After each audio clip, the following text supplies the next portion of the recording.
I'm feeling naked and exposed right here on this YouTube channel, on this interview. This is my first ever naked YouTube interview, so to speak. Do you know why, Sarah?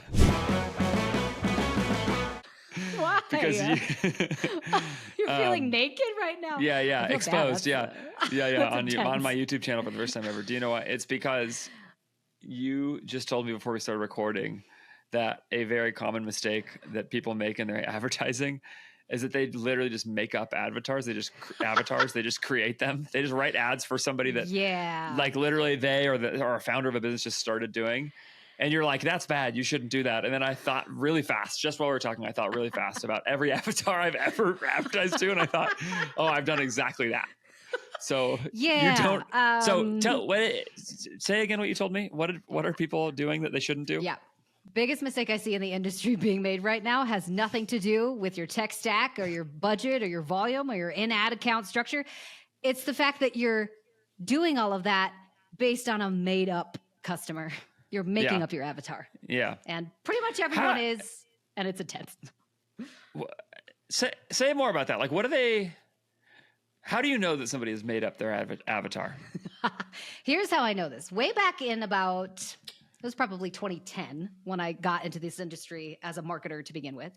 We were basically all kind of steeped in this one particular style of marketing called direct response. This came out from Dan Kennedy. His books were everywhere. Everybody was kind of like learning direct response marketing at a time where brand marketing was pretty big, right? So we came off of Apple, Nike, who grew up in this like 90s kind of era where all they did was spend money on these giant campaigns and they would see growth. Then we got into the .com kind of internet era, and all of a sudden you actually needed to have some sort of like proof inside your ecosystems of marketing for people to come in and buy from you. So we started to do more direct response marketing. Because of that, we needed to have something to base all of our strategies on. Right. And so you're writing an ad and you got to talk to somebody. Yeah, you got to talk to somebody. Yeah. These marketers had to have something to work from to write as much content as they were back in these days. So what did they do? They created avatar templates, and I used them. I used them back in like 2010, 2015, somewhere in that era. If I'd interviewed you then, you too would have been naked and exposed on this. Okay, and tell the truth here, marketers. All of you have used a customer avatar template at some point in your marketing career. I don't even use a template. I just make it. I literally just start.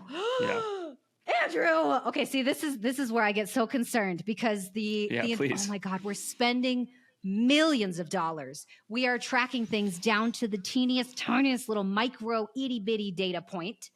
We're doing all of this crazy amount of work based on something that isn't real. It doesn't exist. If you built your entire brand off of a customer avatar that you guessed on 7 years ago, none of what you're doing is necessary. That's the scariest part. It's not necessary. People have seen some success. Let me push back a little. Some people have seen some success doing this. Some, yeah. Right? Like, people build big brands doing this, and it's clearly not the case, and I don't think you'd argue it's the case, that somebody must have an avatar developed a very specific way for the business to be successful. What are they getting? I have a theory about this right now, but what are they getting right? Because I think whatever they're getting right when they're doing that, I think with the things that you talk about a lot could be improved a bunch. Yes. Like when I talk to you, it feels like I have part of this picture, and I've experienced this a few times talking to you. Yeah. I have part of this picture of what's happening with my customers, and then it's like you have this way of bringing in like the rest of it, or it'll be like, oh yeah, you're like 75% right, but there's this other thing that's really important, and then there's other thing that you're not thinking about at all. So do you see what I'm saying? Yeah. I guess I asked like 14 questions there, but so I will caveat this that like, it's not that these avatars aren't a good guess. It's not like they're completely inaccurate. Everything's off. I think it's more that you just kind of got lucky, right? Like you had a general idea of who this customer was and you wrote it down on a piece of paper, or in Andrew's case, you kept it in your head. And then you continuously marketed towards this person that you created in your head. The scary part about that is humans make assumptions about other humans based upon what we believe about that person. So for instance, if I was going to market to Andrew Ferris and I'm selling you a hat, all I know about you is like your height, what you do for a job. You have some family. Like, I don't even know if you have kids. Like, I know a little bit about you, right? But I have no idea why you bought that hat. I don't understand why that one in particular spoke to you. I also don't know how many hats you buy every year. I also don't know how big your head is. I don't know like what colors you like. There's like huge, huge. Deceptively large. Yeah. You don't look at me and think that guy has a huge head, but I do. As a marketer, though, I'm basing the entirety of my budget, millions of dollars every single month, based upon he's a tall guy, he's got some family, and he lives in this particular area. It's not enough for me. That's what I'm trying to communicate is like, that's not enough information for Sarah to build a whole marketing strategy off of. Okay, the thing is, it's enough for you to get pretty far. But I think what you're getting at is that, because you do, like, if you were to look at pictures of me, you would notice a couple things, and you could actually, or like, let's put it like this, like, let's say you had access to my sales data, or for example, the aggregate sales data of all the people buying hats from the Sarah hat brand. Okay. sarahscoolhats.com. Okay. From sarahscoolhats.com. Let's say, so you would have my data and you'd have also everybody else's data, and you might be able to see some trends. Like, for example, that I always wear, this is actually a good example. So I only wear a particular hat style. I wear baseball style caps. I typically start with the flatter bill, but then I bend it a little bit. And then I also have a little. And then I have the high crown like this too. So I don't want a dad hat. I want structured high crown. Like that's always the hat style I wear. You are like so specific with your hat choice. That's interesting. Okay. Yeah. And now I need to know why. Like I don't wear dad hats. I don't wear them. I don't wear dad hats. I have a friend who has a really cool hat brand called Storied Hats, and I've always wanted to buy a hat from him, but I've told him like, I'm sorry, man, I'll just never wear it because it's like, it's the wrong, you have the wrong structure of hat for me. You have the wrong hat. Okay. So, and this is kind of where I want to head into, which is like, I have a decent amount of knowledge of you, which means I can grow a brand to a very specific point. Again, educated guessing is okay if you're just starting out. Eventually you're going to get to where I start to work with brands, which is we've hit a cap. We are stuck at 25 million. Yes, and I cannot get past it. We've been stuck at it for 2 years or 5 years or 10 years, and we just cannot grow past it. It's because you're working off of an emotional, or like off of a customer avatar that was built from like just an emotional guess on what I knew about Andrew 5 years ago. Yeah, and I'll push back a little. I think it's not just an emotional guess. It's off of aggregated sales data and stuff. But but what you're getting at, I think, is right. And this is again where I found specifically you to be very helpful. Is like when I talk to you, I'm serious. This is why you are back on and everything. It's like because what I need to do is I go like, there's something else happening with my customer beyond just this basic thing. And I know that for ads to work, like I have this theory right now, which is the best ads speak more specifically to people all the time. And then the way you scale an ad account, or a business actually is probably the better way to think about it, right? The way you scale a business is by speaking to highly specific people, but lots of groups of them. So you find like these cohorts of different people, and both from a product and marketing perspective, and both of those are really crucial. You provide more for those people, right? So again, for my friend's hat brand, he's not reaching me right now, even though I would actually like to buy a hat from him. And that means that, and I'm this really specific person with these very specific demands. So he needs to, now I may not be the next person on his list. My hat market, the TAM of people who wear my hats might not be that big. He might want to prioritize other hats. I'm certainly not cool, so there's probably cooler hat designs. I'm serious, right? So like, I'm a 40-year-old dad. Okay. So the interesting part is though, you are willing. You like specifically told him, "I'm willing to give you money," and this happens for every industry and every brand I've ever worked with. I'm actually running low. This hat's you money. Dirty. And I need to get rid of it. But that's just it. Without understanding your customer avatar, your specific one, the one that's fluid, that has changed a lot, he's never going to be able to reach you ever, because he's going to be continuously trying to go after this one, right? Or he's just guessing. He's just just like, he's just like, okay, well, I sold hat structure A, B, and C, and let's try D now. And he won't really have any way. Okay. Well, as you get bigger, I noticed the founders and the operational team in particular start guessing a lot. I think we should go this way. Maybe this will work. They spend a lot of money doing it too. And this is the reason why I'm like, stop. You can start from the very beginning with a very simplified customer avatar. But once you hit a particular size, now it's required. You have to go after who you're actually targeting and what that person wants most in life. And you got to split it. You have to silo it down, to your point, to every avatar that exists in your market, not just one. Nearly all of my clients at this point are using BILY to track their ads on Meta Ads with the best quality third-party tracking tool at the best price available in e-commerce, of which I am aware. It's BILY.ai. Go to BILY to get Meta Ads event tracking on your website that is the highest possible event match quality score that I have seen anywhere. BILY, when I run BILY side by side against the native Shopify Pixel in particular, that native integration, BILY's tracking consistently outperforms Meta's tracking by every measure. That includes the level of ROAS, and that includes also the actual event match quality scores in Events Manager. On top of that, BILY's a one-stop shop replacement for Google Tag Manager. So you can get basically one-click installs, very close to it, like less than 2 minute, no developer experience needed, installs for Google Ads, TikTok, like Snap, any other ads that you are running. You can get them all installed through BILY. It can be really, really easy. They even have multi-touch attribution built into it if that's something you're looking for. Really incredible tool at a very affordable price. So go to BILY.ai to get the best quality tracking for your ads today. Do you have any examples of where you've seen this work for people? Oh my God, there's so many different cool ones that I've seen. So in particular, one of the ones that comes to mind easiest is, do you know the brand Pedialyte?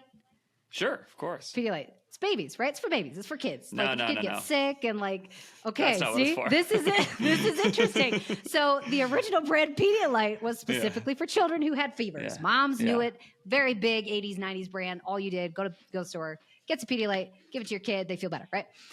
The interesting part was Pedialyte started doing some research about their customer avatars and noticed in this particular time period that they were doing word clouds. And one of the words that kept coming up was hangover. Hangover, hangover, hangover, right next to Pedialyte. And the more they researched this over the course of several months, the more that word kept coming up. So what they found was consumers were going into the grocery stores and buying Pedialyte to cure their hangover, because Pedialyte's a good alternative to Gatorade, right? It's basically the same thing. So they basically generated a new product specifically for that customer avatar based on that customer avatar's needs and current life experience. That it wouldn't have made any sense for them to market to an adult who needed Pedialyte, because adults don't need Pedialyte unless it's a very specific life experience, which is they're too drunk and they need hangover cure. Yeah, right. So then they made Pedialyte popsicles, and now that's what Pedialyte is like known for.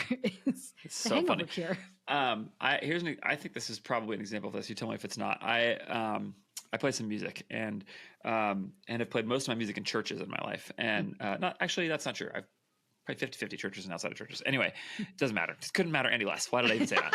Okay. It's good context, though. The point is, I spent my life. My dad is a pastor, and I spent my life in church, and have been around church music a lot. And so there are church bands playing live music. And at some point I heard a stat, I don't know if this is true, but I'd heard a stat that Guitar Center, the giant guitar and music and instrument retailer, figured out over time that it was something like 25% of their total sales, like a very large portion, maybe even more than that, was church worship bands.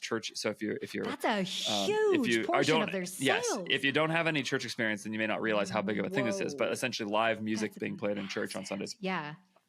And it's this huge portion of their sales, and it's so weekly that probably concerts though. Yes, and concerts. That's crazy. Playable for people at all levels, right? Yes, so like $150 starter guitar versus somebody who is playing in front of 2,000 people every week, and they need like a $2,000, $3,000 acoustic guitar that sounds great, sounds great amplified, all those kinds of things. To say nothing of the drum set, right? So it's a tool for them. It's a tool. It's not just a toy. And so so they had done that thing, and they had figured that out at some point along the way. And I don't know if they started thinking about how that meant something for influencers, if it meant it changed anything. I wouldn't be surprised if this information was also down to Taylor and Fender and Gibson, the guitar makers themselves, not just the retailers, and they started thinking about all those things. I'm sure there are like worship leader, public, like influencers in this space who have influencer deals in there, for the big guitar makers and all that stuff. So anyway, it's like that. And the other thing is that would have changed over time, which I know is something that you're hot on right now, is that this changes, because that kind of music in church really didn't start until the 70s. And then really grew from there to where by the 90s into 2000 or something like that, it became ubiquitous, which means I bet Guitar Center predates that. And I bet these guitar car companies do too. So they probably over time, this whole new market shift of customers comes up that there's no way you're going to know just by seeing your sales data. You're just not going to know it. You're not going to know it. You might be like, why am I selling so many more acoustic guitars? You know, but like you wouldn't be able to do that without finding out. So you wouldn't know. And this is why I caution people when they talk about, well, we're just going into our Shopify data and tracking AOV, LTV. High value customers is what we're tracking constantly. And that's our avatar. We base it all off of that avatar. And I'm like, well, that's not necessarily true. This is something I talked about on my podcast a couple weeks ago with Nate. Your highest value customer may not be the one that purchases the most. In fact, your highest value customer might be the mom who bought one for her son, who then needed 6 more for his friends. Yeah. Technically speaking, on your customer data, it looks like that son is your best customer, but it wasn't him. Yeah. She was the one that brought him into the business. So now I'm trying to figure out, like, oh God, this is so complicated. So now I've had to like narrow it down to like a good framework of what I track for customer avatars, and then just continuously keep them updated year round. Because for the brands that I work with, this is incredibly important. How do you do that? So I have a 5-point system that I basically track, and all of these particular elements are as close as I can get to what actually drives human behavior. There's so many different nuances. There's no way you could track everything. That's why I had to like narrow it down to 5. So usually I track 5 different things. First thing is identity. I have to know what do you identify with? Now, identity is interesting because it morphs and it depends on the industry, depends on the brand. So for instance, if you buy Yeti coolers, you might identify with the outdoorsy lifestyle, but you also identify as somebody who prefers quality over quantity. Those are 2 identities that are meshed together that push you into the Yeti ecosystem. I have to know both. I can't just know one, right? Yeah. Secondary to that, after we figure out identity, I have to know emotion, what triggers you, right? Now that sounds kind of bad, but like being triggered is not necessarily a bad thing. It happens all the time.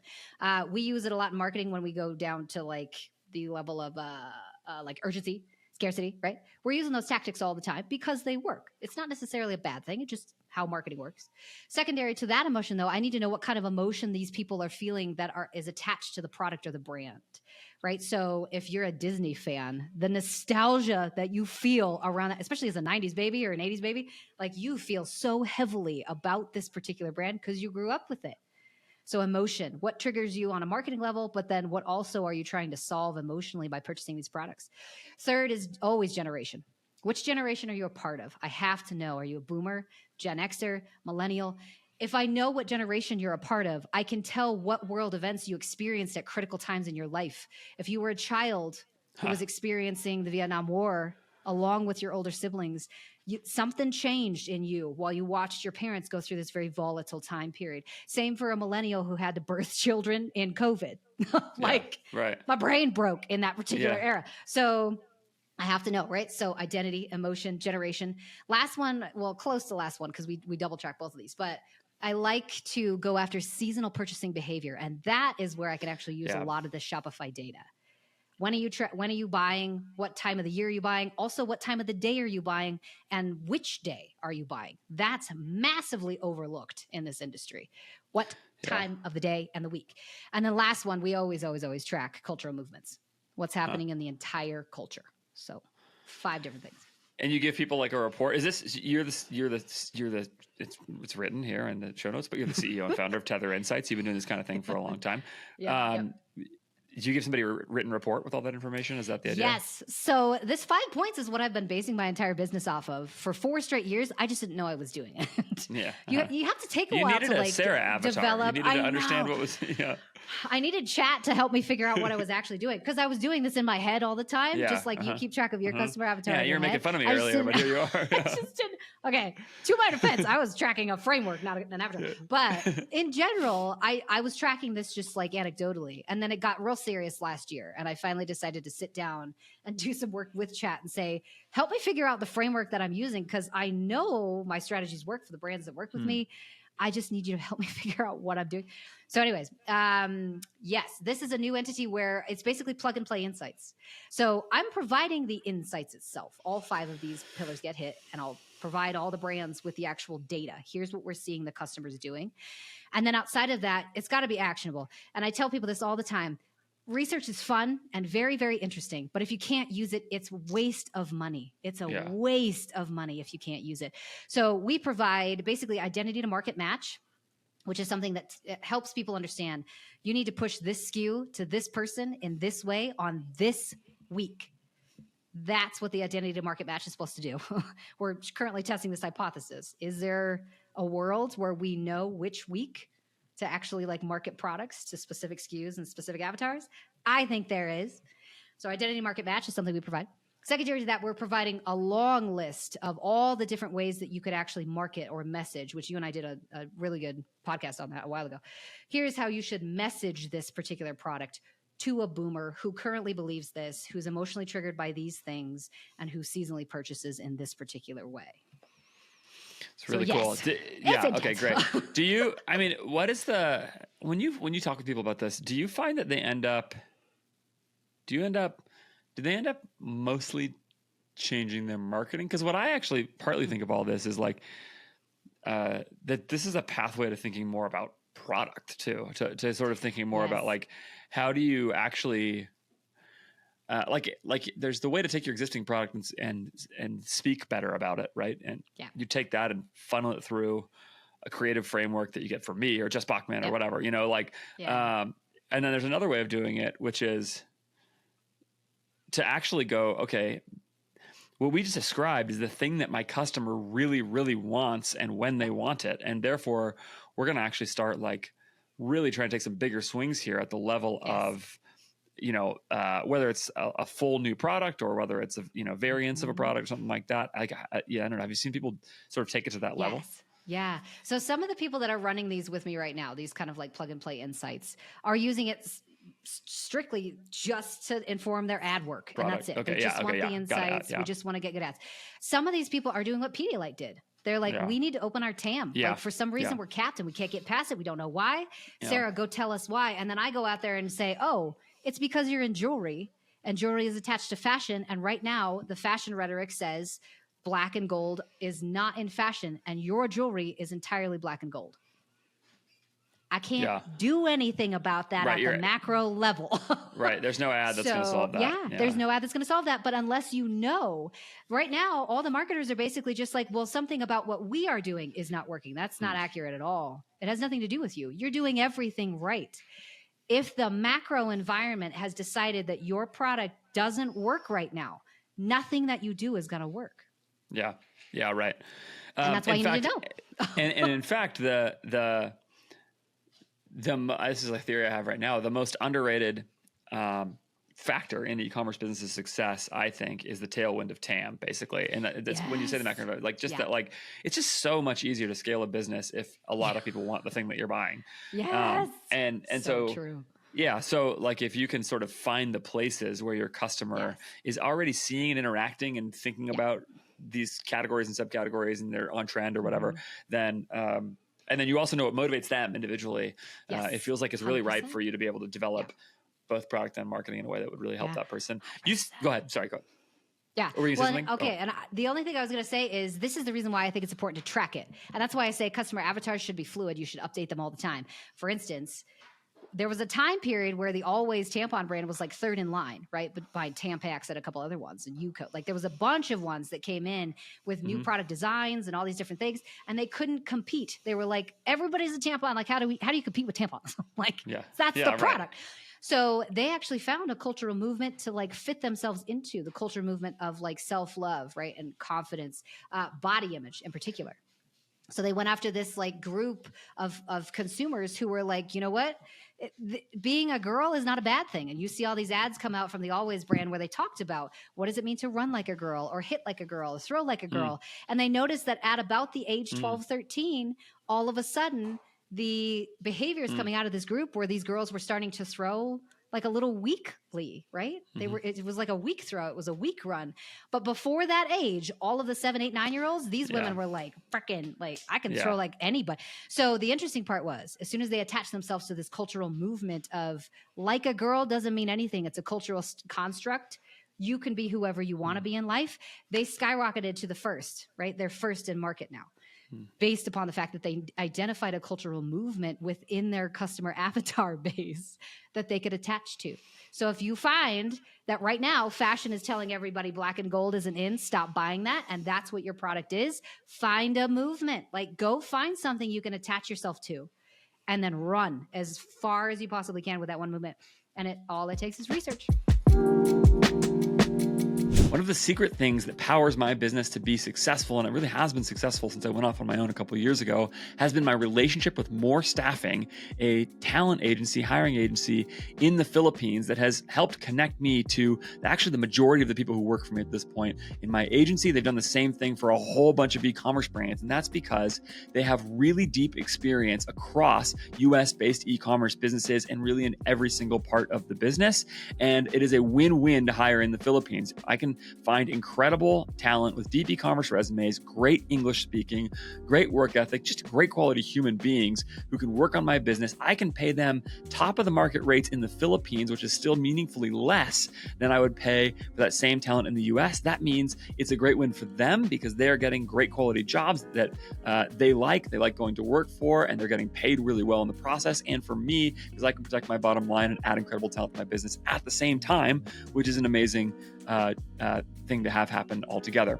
Go to morestaffing.co/AF, morestaffing.co/AF to look into hiring in the Philippines with More Staffing. I'm headed to the Philippines myself very soon to go hang out in person with people. I'm telling you, every part of your business can be better with them. Supply chain, operations, finance, design. I have a graphic designer who came from a major magazine in the Philippines, Cosmopolitan magazine. The Philippines version of it came from there to working with me. That is how good of a resume you can find for your business. So go do that now. Morestaffing.co/AF. Just explore it. See if there's an option for you to find a great resume, somebody that you could get a conversation going with, see if it can fit in your business. I really, and I mean this, I really don't know why more businesses don't at least look and think about whether or not this is an option for them. It is a win for both sides. You will love it. Morestaffing.co/AF. The tricky thing about that is that, you give an example like Always, or even BILY, like these are massive brands that are building true brand campaigns and some of those kinds of things,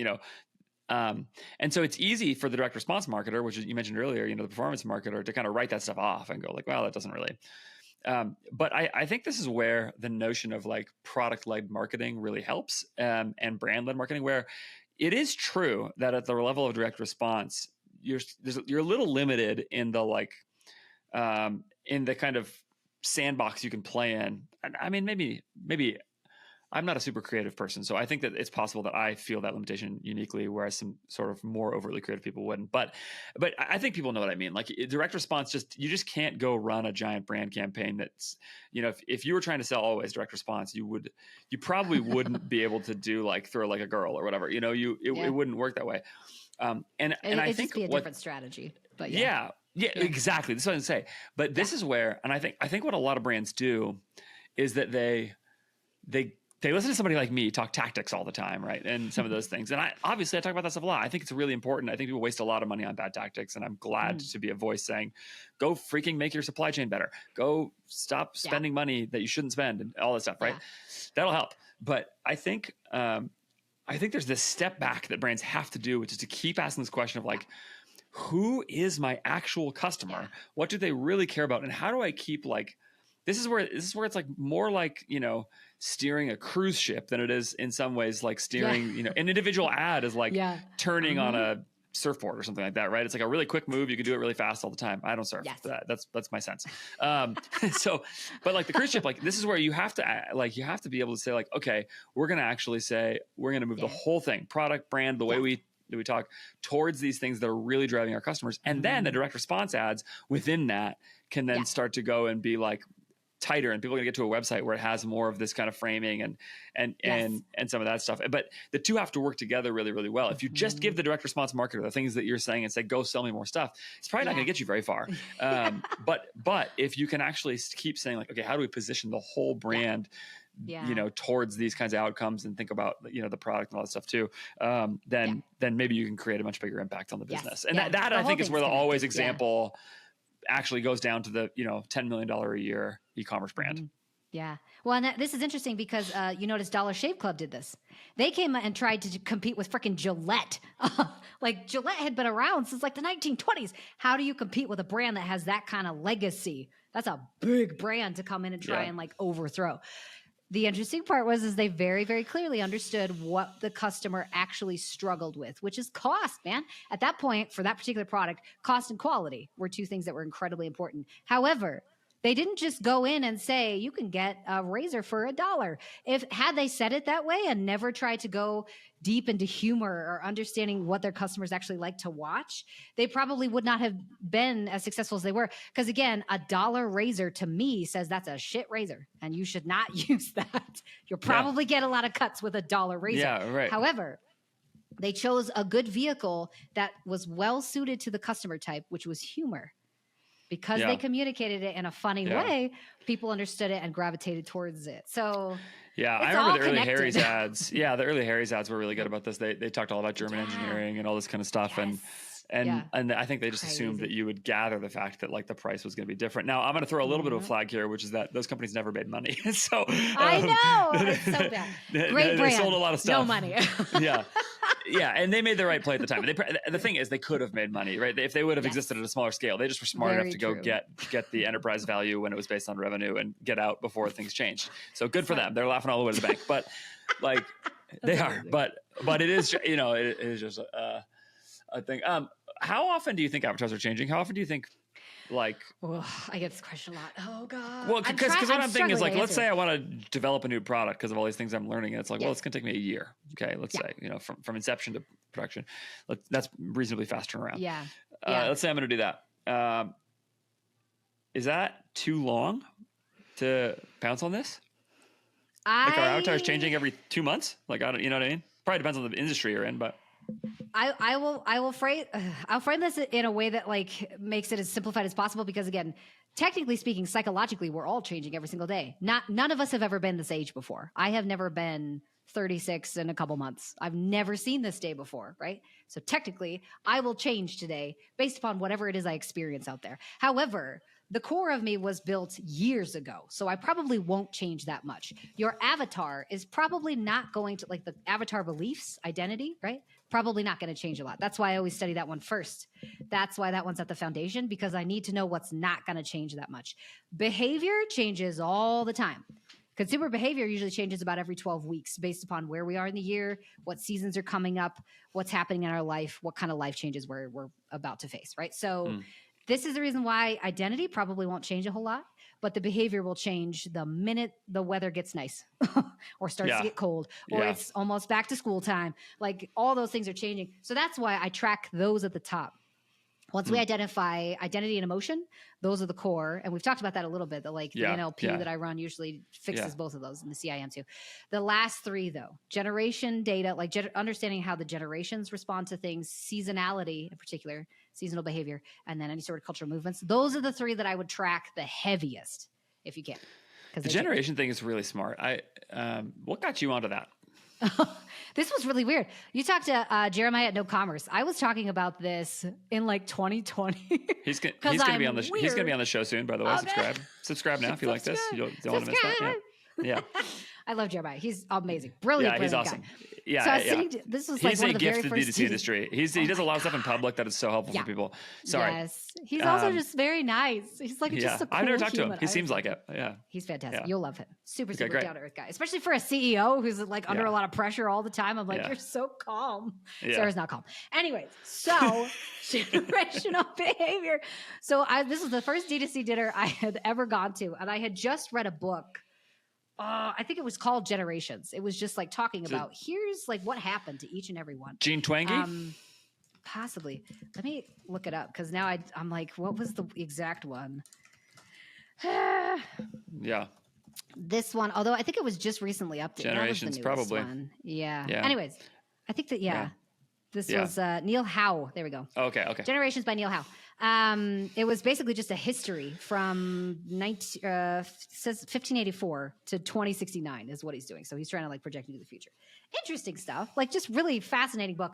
But it was talking about specifically, here's what the different generations experienced as like a whole, as a culture. So we talked about, again, like the boomers were a generation that just, man, they faced a lot of political and like intensely war related issues in their whole world at the time that, man, just completely changed how they saw everything in life. And they were just about to experience this strange shift in like familial status. So up until the boomers became like adults, the husband usually went out, got the money, and the wife usually stayed home and like hung out with kids, right? That was just the family structures that we had in the 1940s, 50s, up into the 60s. As soon as we hit 70s, 80s, 90s, the time period where the boomers are starting to become adults. Now, both people in the household have to work, which changes consumption behavior. It also changes how the families operate just on a daily basis. So all of these things have to be kind of taken into context when you think about the person that you are marketing to, because a boomer believes something very different about how life should be lived than a millennial does. So that was all based upon that one book. And I was just like fascinated by it. And now I've done like a ton of studying on it. And it's just, the more I read about it, the more I'm like, this is one of the core pieces that I think most marketers miss, is the generation and the world events that you experienced drastically change who you are as a person. Yeah. Yeah. And I think that's right. I think it is something that's easy to underrate. Like just that, like,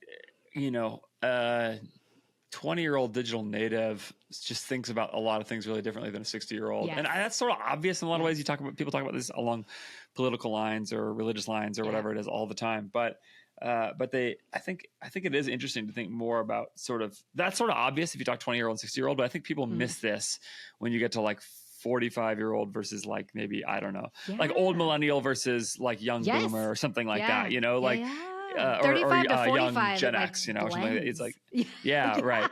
And it's crazy. And just like life stage, even, kids versus not, and just all the things. It's just interesting. Yeah. What all this gets at is just that there's these levels of the way people are interacting with the world, with themselves, with their families that are changing all the time. I mean, you're a mom, like, it's just like all of a sudden, all these things started shifting in my life when, like, here's a good example, right? I like fitness stuff, but I remember I saw somebody, I think it was Caleb Olfers. It was great. Like, he seems great. Maybe I said his name right. Haven Bags. I'm not trying to pick on him at all. He tweeted something about his like bedtime routine, his sleep routine, and how he's like knocked out his sleep routine to really maximize his sleep performance and all this stuff, right? And I know why you're laughing right now, Sarah. Yeah, I know why you are, because I'm putting it in the context of parenting, and I think that's great. I think people should listen to Caleb. He's thought hard about it. Absolutely, yes. It's great. But I have a 3-year-old and a 5-year-old. Like, nobody out here is optimizing their sleep if you have kids. No, I actually am. And you know what? It doesn't work because my 3-year-old, 5-year-old.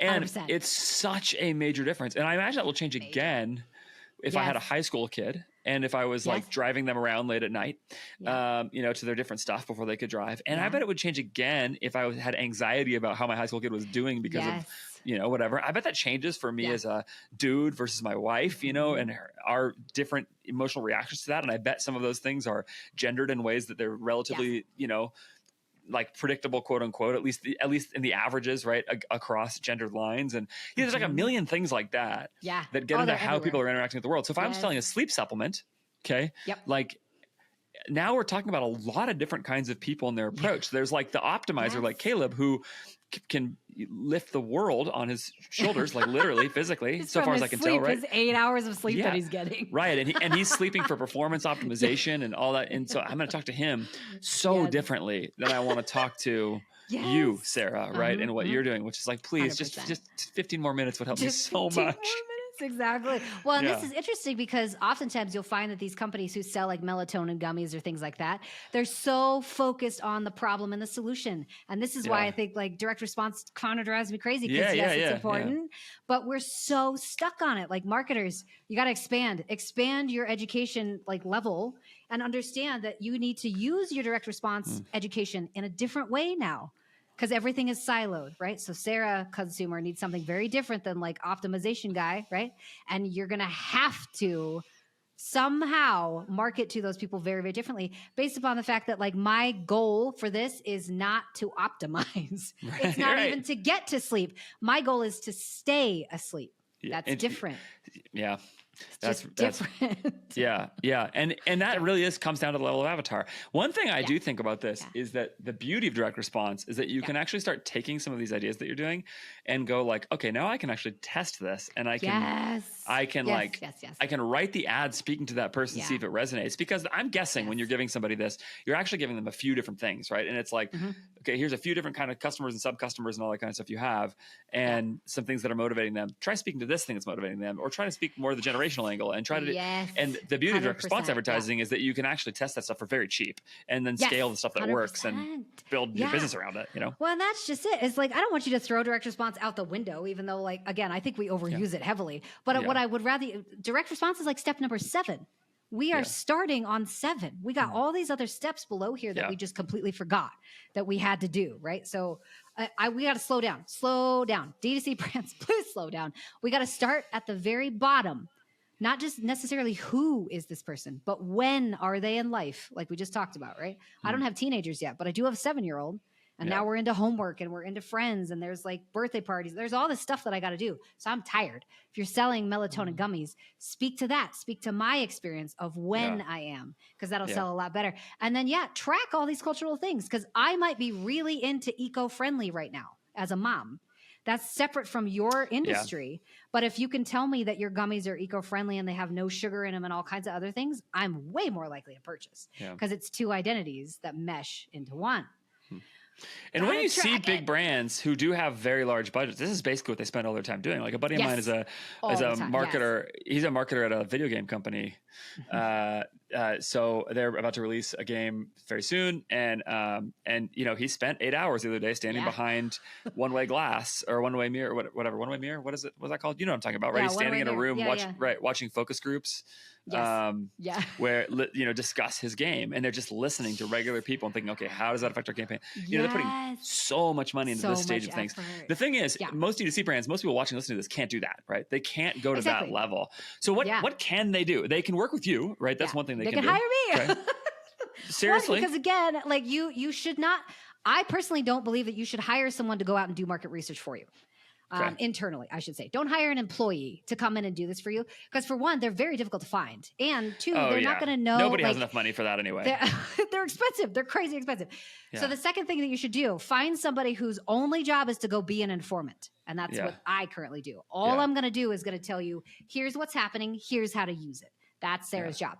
If you can't do either one of those things, track it on any level that you have the ability to track it on. This is something I talked to somebody the other day about. Was we are starting to see a shift in the role description for creative strategists all of a sudden.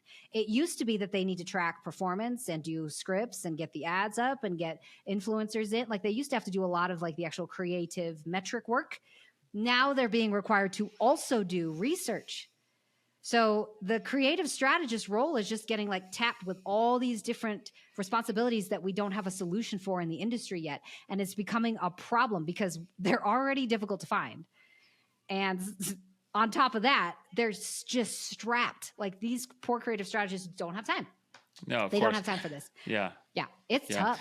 What, let's say, so the first thing they should do is hire you, right? But let's say they can't do that, or they can't do it yet, or something like that. Is there some ways that people can like begin to get at this themselves? Are there any, or are there even like heuristics they can use to think about like sort of initial guiding thoughts for this? Yes. I've done a training on this at a couple different places, but I have like a pretty simple psychographic research panel.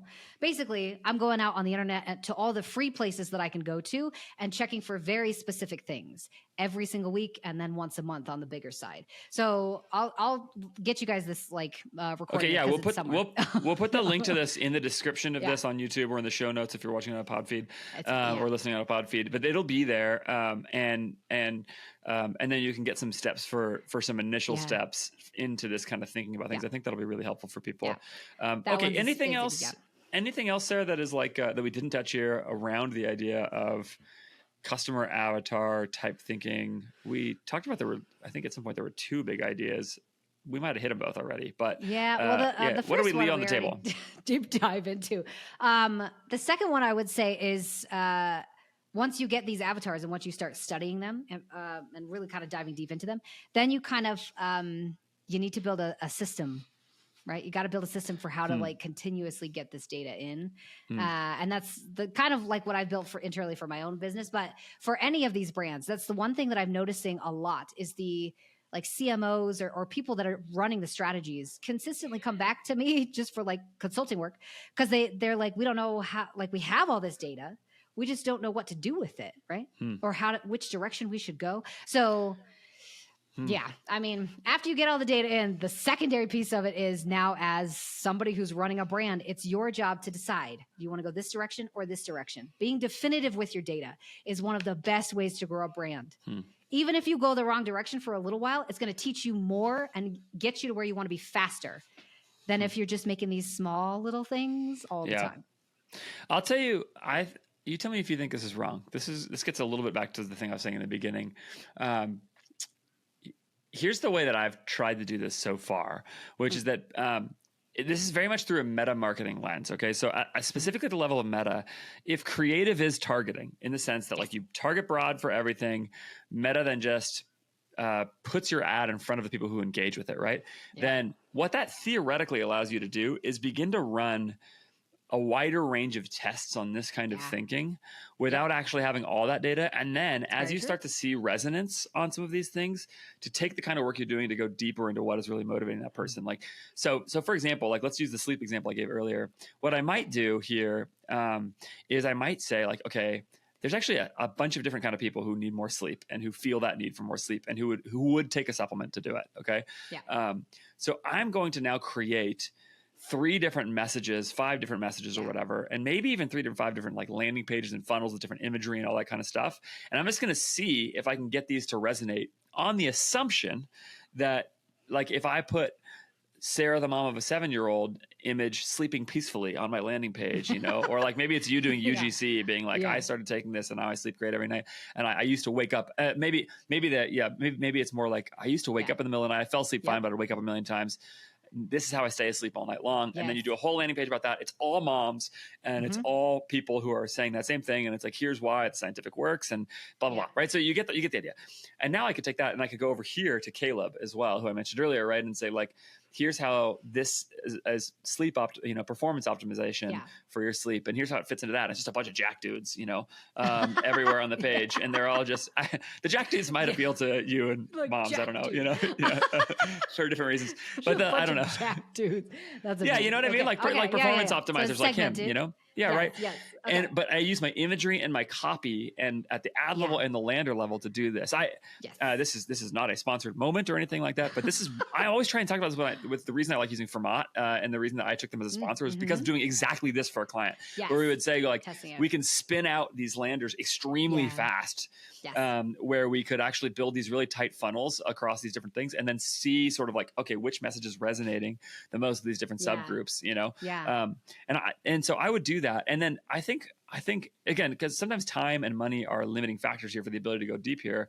And so what I might do is do that first and then somewhere in there say, and because the testing cost is so low there, what I might then from there do is go, okay, now how do I bring in Sarah to like supercharge that? Okay, I've got an ad that's spending $20,000 a month or something like that. And this funnel's working. Who am I spending $20,000 a month on right now? Like, what are those people like? And how can I go deeper with them? And how can I turn that 20 into 100? How can I tweak the product? Whatever. That feels like the way I might take some steps into this from a sort of tactical perspective at a low cost, high impact way.